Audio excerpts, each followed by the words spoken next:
Deus. Boa noite a todos, em nome de Jesus. Nosso encontro hoje é 100% online. A Keila não está muito bem de saúde hoje, pediu para a gente fazer online. Então, vamos seguir online, em nome de Jesus. Estou aguardando aí o pessoal de Xinguara, o pessoal aí, o restante de Goiânia. Ô, Manu, tudo bem? Que Deus possa abençoar, né? Em nome de Jesus. Vamos começar, então? Acho que já deu um tempinho, né, para o pessoal entrar, e quem for entrando depois vai pegando material, certo? Vamos orar para começar? Senhor, nosso Deus, abençoe o nosso encontro de hoje, abençoe mais essa oportunidade, que possamos aprender mais a Tua palavra, e que a Tua graça esteja com o nosso coração. Lembramos daquele, a sua saúde, que o Senhor esteja com ela, como também os demais que não estão bem de saúde, ó Deus, Tu sabes quem são, estejam cada um deles. Nos dê uma noite de paz, abençoe o nosso grupo, possamos continuar crescendo nessa jornada, como discípulos do Senhor, e que a Tua palavra fique gravada em nosso coração, que a nossa vida seja um vivenciar da Tua palavra, da Tua verdade. É a nossa oração em nome de Jesus. Amém. Amém, gente. Então vamos lá, né? Hoje estamos entrando aí na semana de número 5, perdão, 4, né? E eu vou compartilhar uma tela aqui com vocês, que fica mais fácil, né, de a gente acompanhar.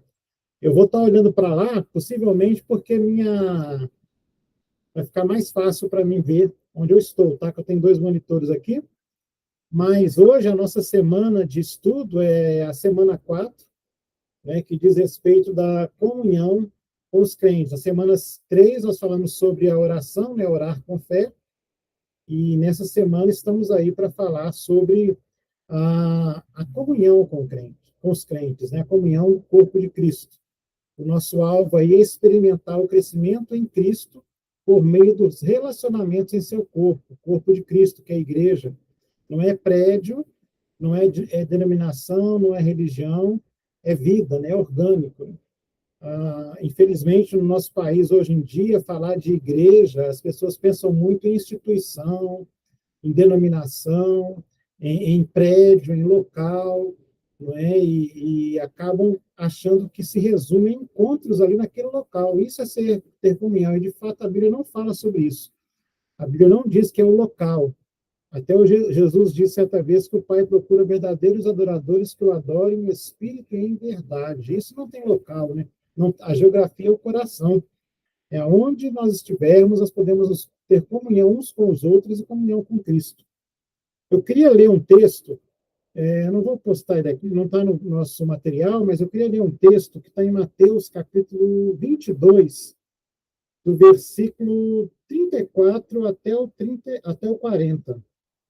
Mateus 22, 34 a 40. Esse texto vai servir de base para a gente conversar um pouco, né, sobre o tema dessa semana, que é comunhão com os crentes. Até vou parar de apresentar aqui para não confundir a gente, né? Mateus 22, de 34 até o 40. É uma situação que Jesus vivenciou, né? Ô, Gilmara, Jaqueline, Mateus 22, de 34 a 40. Nós estamos aí, como é que se diz? Colocando. Eu vou ver se eu consigo colocar uma legenda aqui para ficar mais fácil. Só um minutinho, gente. A minha Alexa estava tocando uma música aqui, agora que eu vi. Mas eu vou colocar aqui a legenda para ver se melhora para quem estiver assistindo, poder captar melhor, né? Ver se vai dar certo, vocês conseguem ver aí. Ok? Então, o nosso tema de hoje é a comunhão dos crentes, não é? E esse texto, Jesus teve um embate com algumas pessoas, com os religiosos, que era sempre os problemas que perseguiam Jesus eram os religiosos. Engraçado, não era o povo ateu, não era o povo sem crença, era o povo justamente que cria e achava que cria no Deus verdadeiro, e que esperava o verdadeiro Messias. E para eles não poderia ser Jesus, né? Tinha que ser um outro. Mateus 22, verso 34, diz assim: Entretanto, os fariseus, sabendo que Jesus havia silenciado os saduceus, reuniram-se em conselho. E um deles, intérprete da lei, querendo pôr Jesus à prova, perguntou-lhe: Mestre, qual é o grande mandamento na lei? Jesus respondeu: Ame o Senhor seu Deus de todo o seu coração, de toda a sua alma e de todo o seu entendimento. Este é o grande primeiro mandamento. E o segundo, semelhante a este, é: ame o seu próximo como você ama a si mesmo. Destes dois mandamentos dependem toda a lei e os profetas. Olha que interessante essa situação aqui. Jesus havia já conversado com um grupo sobre a ressurreição, sobre a veracidade da ressurreição, e calou a boca dos saduceus que não criam nisso. E vendo os fariseus, os escribas, a situação, quiseram então testar Jesus mais uma vez, né? Que o tempo todo eles queriam testar Jesus para ver se Jesus era alguma coisa que prestasse. E eles aqui, tentando jogar numa armadilha para pegar Jesus, eles fazem a seguinte pergunta: qual que é o grande mandamento? Porque na visão deles, servir a Deus é legalismo, é seguir a regrinha de posso, não posso, até onde não posso. E Jesus, sabiamente, apresenta para eles e para todos nós o significado de toda a Escritura na vida prática. Porque nós aprendemos, inclusive no SAM, né, no Seminário Missiológico, que toda a Escritura, Deus revela o seu reino, a sua aliança, o seu mediador, que é Jesus, nessa obra redentora, nessa obra de amor. E a Escritura realmente nos fala sobre isso. E aqui Jesus dá um resumo de que, posso dizer, de toda a Escritura, de toda a lei, tirando de fora todo o legalismo e apresentando o verdadeiro sentido dos mandamentos, que nunca foi determinar o que pode e o que não pode, mas sim de expressar a nossa forma de relacionar com Deus e com os outros. E aí Jesus responde assim, olha: ame o Senhor, seu Deus. Ame o Senhor, seu Deus, de todo o seu coração, de toda a sua alma e de todo o seu entendimento. Este é o grande primeiro mandamento. E o segundo, não inferior, mas semelhante a este, olha bem, não é inferior, tá vendo? É semelhante. É ame o seu próximo como você ama a si mesmo. Destes dois mandamentos dependem toda a lei e os profetas. No Vida Discipular, nós temos aprendido aqui que a importância da nossa vida em comunhão com Deus, através da leitura da palavra e aplicação da palavra em nossa vida prática.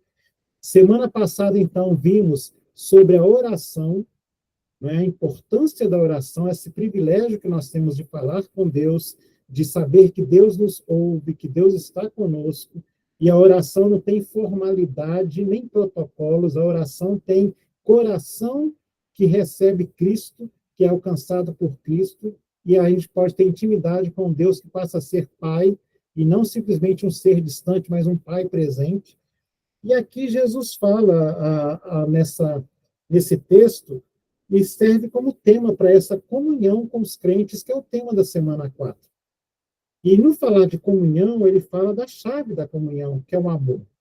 Ele coloca o amor a Deus acima de tudo, claro, e nós só podemos amar a Deus porque Deus nos amou primeiro. Seríamos incapazes de expressar qualquer amor se Deus, em primeiro lugar, não tivesse colocado em nós essa expressão de amor em nosso coração. E como resposta e como vivência desse amor está o amor ao próximo.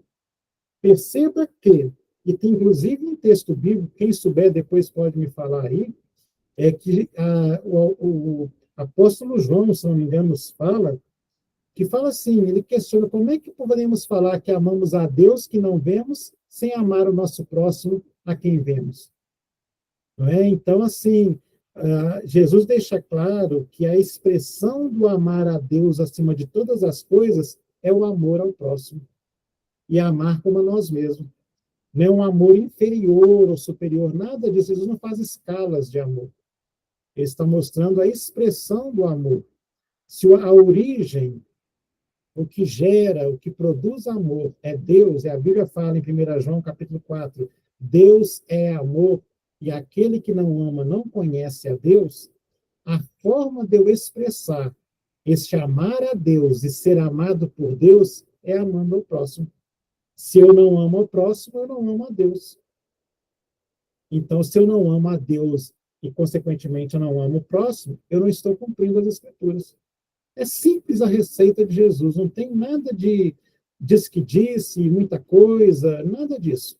Apenas uma receita simples. Amar a Deus é amar ao próximo. Porque eu só posso verdadeiramente amar o próximo porque Deus me amou e eu amo a Deus. E eu só realmente sei que eu amo a Deus porque eu estou amando o próximo. Porque se eu não amar o próximo, eu não posso falar que tem o amor de Deus em meu coração. É a mesma coisa que acontece com o perdão. Lembra da oração do Pai Nosso, quando Jesus diz: perdoa as nossas dívidas, assim como nós perdoamos aos nossos devedores? Outra versão, as nossas ofensas, né? Aqueles nos têm ofendido. Ou seja, o perdão, ele é revelado de Deus na minha vida, na minha capacidade ou na minha expressão de perdoar o próximo. Da mesma forma, é o amor. O amor de Deus e o amor a Deus só é expressado na minha vida amando ao próximo. E próximo é todo aquele que cruza o meu caminho, né? Que eu escolho ser próximo. Lembra da parábola do bom samaritano? Não é? O homem caiu na mão de salteadores, passou dois religiosos e escolheram que ele não seria o próximo deles. E passaram de largo. Um samaritano, herege, né? Pelos judeus é considerado como hereges, como raça indigna. Esse passou, aproximou e serviu. Isso é amor ao próximo. E aqui Jesus está mostrando para a gente que todo o significado das Escrituras, da lei dos profetas, tudo isso se resume no amor de Deus, em Deus, ao próximo, no próximo. Porque se não for assim, não existe amor verdadeiro. O tema dessa semana fala da importância de cultivarmos esta comunhão nesse amor. E o corpo de Cristo não é uma relação de encontros semanais, mas é uma vivência de uma relação entre pessoas que têm o mesmo Deus, que creem no mesmo Cristo e amam uns aos outros. Paulo fala que o amor é o vínculo da perfeição, que nos une ao amor. Lá em 1 João, capítulo 3 e capítulo 4, João fala assim: filhinhos, não amemos de palavras, mas de fato e de verdade. Se tem um irmão passando dificuldade, a gente fecha o coração, como pode permanecer em nós o amor de Deus? O amor é vivência prática. Gosto sempre de lembrar essa definição do autor de O Monge Executivo. O amor é comportamento. Como é que eu me comporto em relação ao outro? A mim mesmo, ao outro, a Deus. Não é? Isso é expressão de amor. Amor não é sentimento, ainda que envolve sentimento. João 4:20, isso mesmo, Bê. Se alguém afirmar eu amo a Deus e odiar o seu irmão, né, como é que pode uma situação? Viu como é que é incoerência? E a religiosidade, infelizmente, ela é cheia de incoerências, porque se fala muito de Deus e até do amor de a Deus, mas pouco se vive o amor ao próximo. É cada um para si e Deus para alguns. Essa é a realidade. Então, as pessoas não levam a sério o que disse Jesus aqui. O tema dessa semana, que nós devemos meditar em todos os textos, fala da importância de estarmos juntos. Hebreus, capítulo 10, o autor fala: não deixemos de congregar. Não é ir na igreja. E se ir na igreja, gente, é mais uma questão nossa. Ir, não. É estar, é ser. E aí eu tenho prazer em estar juntos. A questão da reunião é consequência de uma realidade muito maior, é a realidade que somos um corpo em Cristo. Aí tem o prazer em estar juntos, seja online, presencial, em todos os meios que Deus providenciar. E aí não tem agenda que possa impedir tal encontro, porque acima dela está a expressão do amor que nos faz ter essa necessidade, esse desejo de estar juntos. O texto fala de vários exemplos, né? Essa semana de comunhão, da importância de cultivarmos isso. Tem gente que acha que você é crente sozinho. Olha, A expressão crente sozinho já não é crente, porque crente é nós, não é eu sozinho. Agora, eu posso estar distante de pessoas que eu gostaria de estar e mesmo assim não ter comunhão com ela, ainda mais no século XXI. É ou não é? Nós temos todas as ferramentas. Há 100 anos atrás era muito difícil. Agora, eu estava vendo um pastor falando uma coisa interessante esses dias, sobre outro assunto, né? Como é que Paulo já fazia reuniões online naquela época? Porque ele falava: eu estou com vocês em espírito, estou reunido com vocês. E como é que ele mostrava que a geografia é apenas um detalhe? A gente não está só. E hoje, com as ferramentas que Deus proporcionou, não foi o capeta que inventou a internet, de forma alguma, foi Deus, né? Então, como isso nos proporciona ter um acesso melhor, a ter um contato maior? Agora, é claro, além disso, o estarmos juntos, o congregarmos é muito importante, é vital. É nesse momento que a gente fortalece. Agora, vivemos num mundo onde várias circunstâncias muitas vezes acontecem que isso fica inviável, difícil e complicado. Mesmo assim, devemos lutar para estar juntos. Mas o não poder se locomover por razões adversas que vão além do nosso controle não nos impede de ter comunhão. Pelo contrário, nós temos que buscar meios de ter comunhão. E eu creio que a internet é um meio sadio, sim, desde que eu entenda que isso é uma ferramenta e não um fim em si mesmo. Eu não posso ser cristão querendo me isolar. Isso é errado, porque não funciona. Eu vou dar um exemplo mais simples, bizarro e assim, simplório mesmo. Pegue um fogo cheio de brasas, tire uma brasa dali de dentro. Deixa longe daquele fogo, no instante ela vira um carvão sem efeito algum. Assim é a nossa vida no corpo de Cristo. A distância nos esfria. Isso é fato. Então, a proximidade, a comunhão é muito importante. Jesus, a ideia de igreja com I maiúsculo, não com I minúsculo, a igreja com I maiúsculo, é de Jesus. A igreja é dele, a comunhão do corpo dele. E Paulo, em 1 Coríntios 12, fala: a mão não pode falar para o pé, não preciso de você, o olho para o pescoço, não preciso de você. Todos são membros diferentes, mas unidos com um propósito só. O nosso propósito é servir a Cristo, servindo uns aos outros. Sabe por que Deus nos dá dons? É para a gente servir o próximo, não é para a gente servir a nós mesmos. Então, a comunhão é muito importante. Que nessa semana a gente possa desenvolver essa comunhão cada vez mais. É mandar uma mensagem, um telefonema, é uma visita. Isso estou falando fora das programações normais que nós temos como agenda. E além disso, e quando estivermos juntos e pudermos celebrar juntos, presencialmente, primarmos por isso. Muitas vezes a gente coloca isso em segundo, terceiro plano e achamos que a internet é suficiente no sentido assim, mesmo que eu possa ir, mas eu prefiro ficar. Aí já é diferente. Estamos fazendo da ferramenta uma muleta, né, para escorar a nossa preguiça. É outra coisa bem diferente. Agora, outra coisa é, não, estou distante, como nossos irmãos lá de Xinguara, como nossa irmã que está lá em... Esqueci novamente o nome da cidade. Toda vez eu esqueço. Né? É Buriti Alegre. Buriti Alegre, não posso esquecer mais, Buriti Alegre. Então, estamos numa distância aí, ó, entre nós, Xinguara e Buriti Alegre, lá temos uma distância grande aí.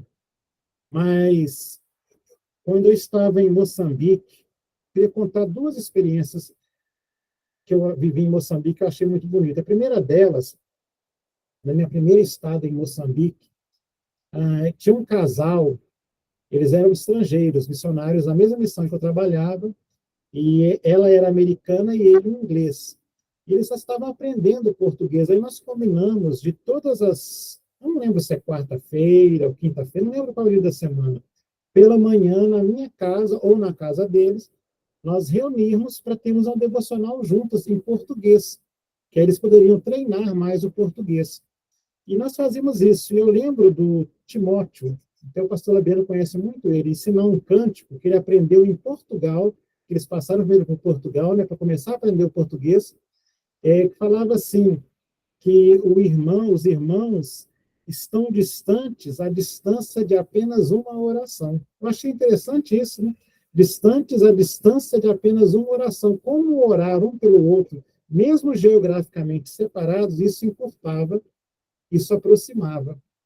Uma forma de alimentarmos a comunhão, orarmos uns pelos outros, mas orarmos com sinceridade. Naquela oração, Senhor, abençoe a igreja, abençoe... Não. Isso é oração, né? Arroz com feijão. Eu falo daquela oração de você dedicar tempo, orando, procurar para saber o que está vivendo, o que está acontecendo. Isso é a comunhão que nós precisamos. Isso faz falta. Nesse mundo hoje, é um mundo repleto de gente isolada.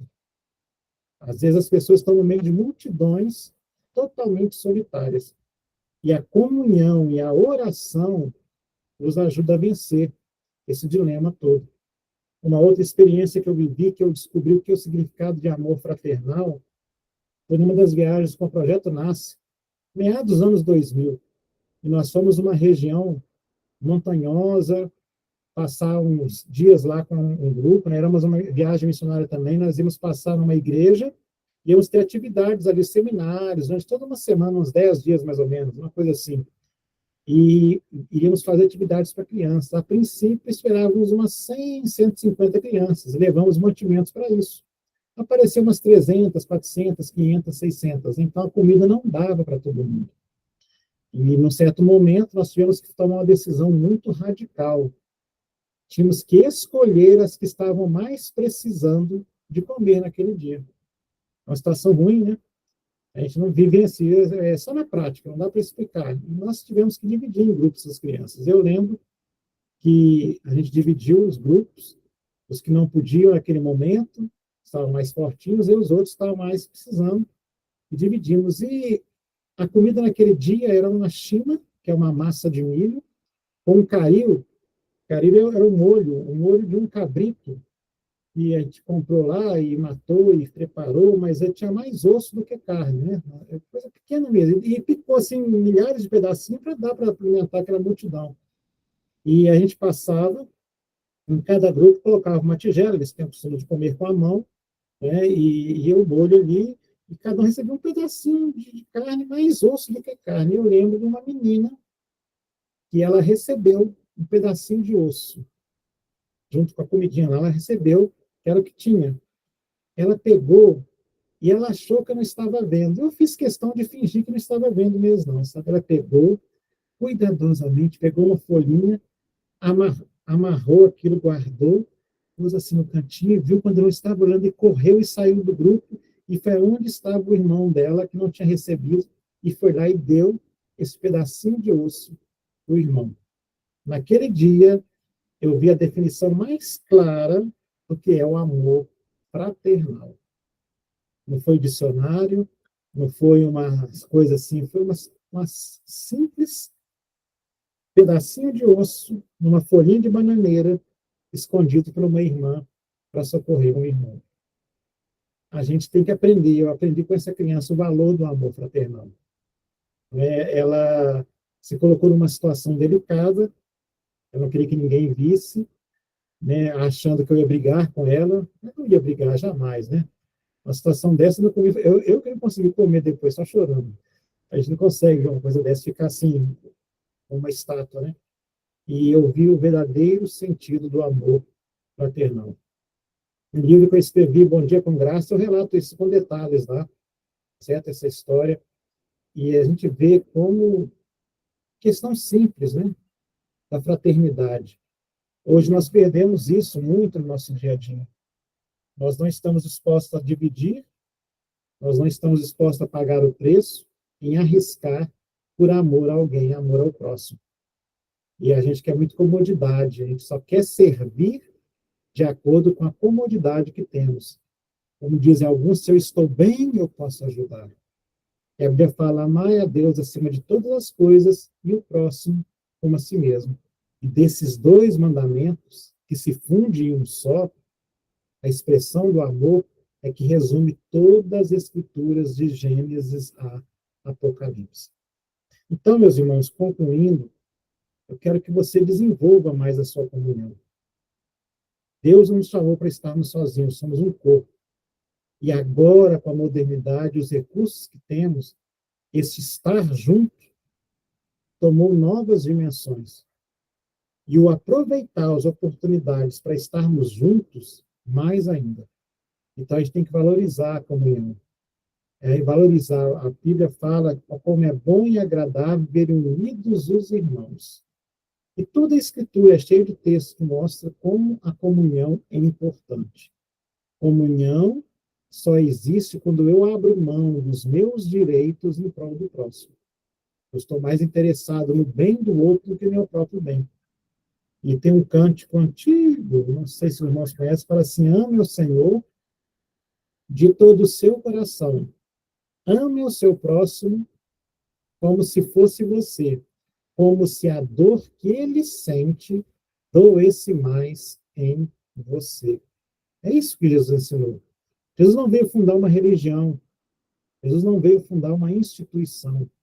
Jesus veio manifestar o amor a Deus, de Deus, a Deus, e nele, amando uns aos outros. Porque quando Jesus mostrou o que era amor, ele não defendeu uma teoria. Ele foi para a cruz e praticou.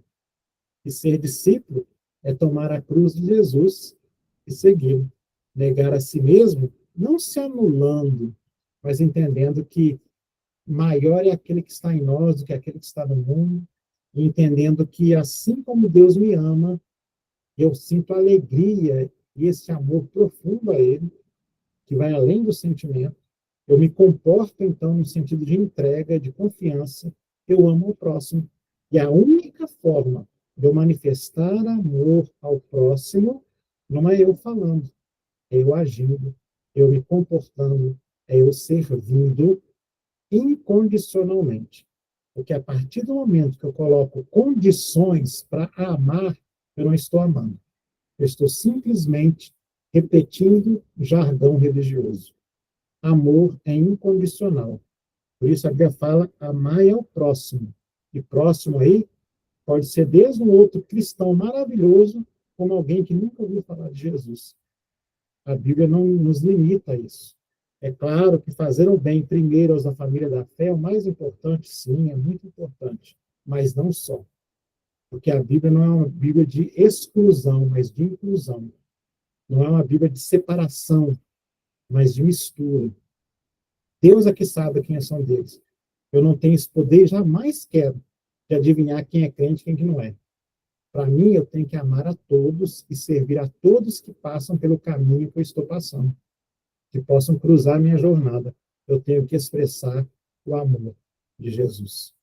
Amém? Alguém quer falar alguma coisa? Online é bom, tem que falar de... Alguém deseja falar alguma coisa, algum comentário? Um de cada vez, sem tumulto, por favor. Né?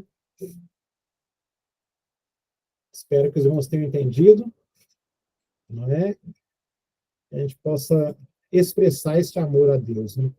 Que a gente possa amar ao próximo como expressão de amor a Deus. Gente, não tem jeito. Olha a diferença de seguir a Cristo e ser religioso. Religioso, você tenta oferecer um monte de coisa. Seguir a Cristo, você se oferece. Viu a diferença? Religiosidade, você diz que ama a Deus, ama o próximo.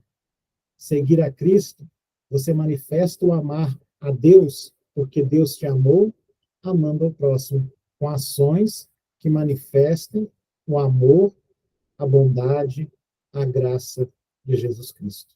Não tem outra receita, não tem outro caminho, não tem outra expressão. Fora disso, é religiosidade, é tabela, é hipocrisia. Amor ao próximo é vivencial, é relacional. E comunhão só existe mediante relação. E hoje em dia, tanto não existe mais, eu não gosto de falar online e presente. É presente online e presente físico, não tem a mesma coisa, né? Basta a gente saber operacionar. saber agir, saber corresponder, e expressar o nosso desejo de comunhão uns com os outros, porque é isso que mantém a unidade. Sabe de uma coisa? Jesus disse que para que o mundo creia que ele existe, é necessário que sejamos um, como ele é com o Pai. Essa é a perspectiva de Jesus Cristo. Não foi nada de pompa religiosa. Pai Santo, que eles sejam um, como tu és em mim, eu sou em ti, né? Para que o mundo saiba que tu me enviaste. Ser um com o outro, é comunhão. Isso é o sentido de comunhão. Amém? Nenhuma pergunta? Amém. Amém, Gilmar? Amém. Tô mandando um amém aqui, meu. Amém. Gente, que Deus abençoe a todos vocês e que a gente possa caminhar nessa jornada, né? Semana que vem é a nossa quinta semana e possivelmente se eu viajar na outra semana, já vão ser vocês online ou presencial. Vou ver com o Anderson, com a irmã Rosângela, como é que vamos conduzir isso aí, e todos participando, né? Em nome de Jesus. Orem pela Keila, orem pela saúde dela, por todo o nosso grupo, por aqueles que estão ausentes, começaram e vai, Deus sabe, né? Mas vamos seguindo a jornada aí, nosso vida discipular. Vocês viram que tem o material todo, eu tenho que mandar o seu impresso, né, Grace?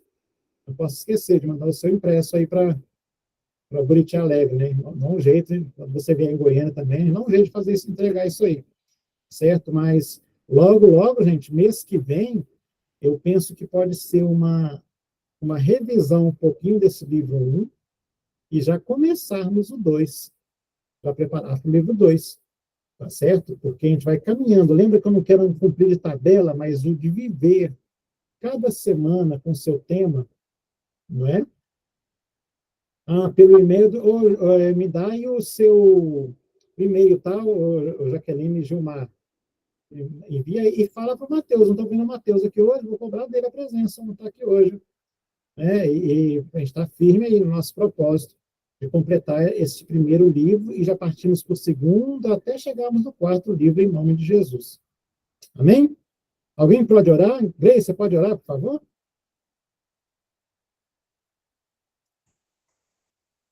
Senhor Deus, damos graças ao Senhor por mais esta oportunidade de estarmos juntos para aprendermos da Tua Palavra.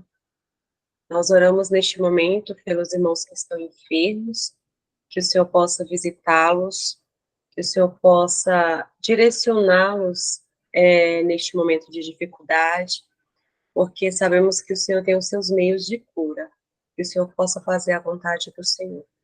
Oramos também, Senhor, pela viagem dos irmãos a Moçambique, que o Senhor possa abençoar, que o Senhor possa tirar todos os impedimentos, porque sabemos que o Senhor tem algo grande a realizar naquele lugar. Oramos por cada um dos irmãos que estão presentes nesta reunião, aqueles que não puderam estar, que o Senhor possa visitar e abençoar grandemente também. E que o Senhor venha direcionar-nos, ó Pai, nos estudos diários, nos dando discernimento, nos dando direção e capacidade de administrarmos o tempo para dedicarmos aos estudos da Tua Palavra. É o que oramos e agradecemos em nome de Jesus. Amém. Amém, gente. Deus abençoe a todos, em nome de Jesus. Uma boa noite, até semana que vem, né? Em nome de Jesus. Tá certo? Que Deus abençoe a todos e mantenha em contato aí, em nome de Jesus. Um abração, gente. Fica na paz. Abraço, até mais. Beijão. Amém, gente. Boa noite. Boa noite.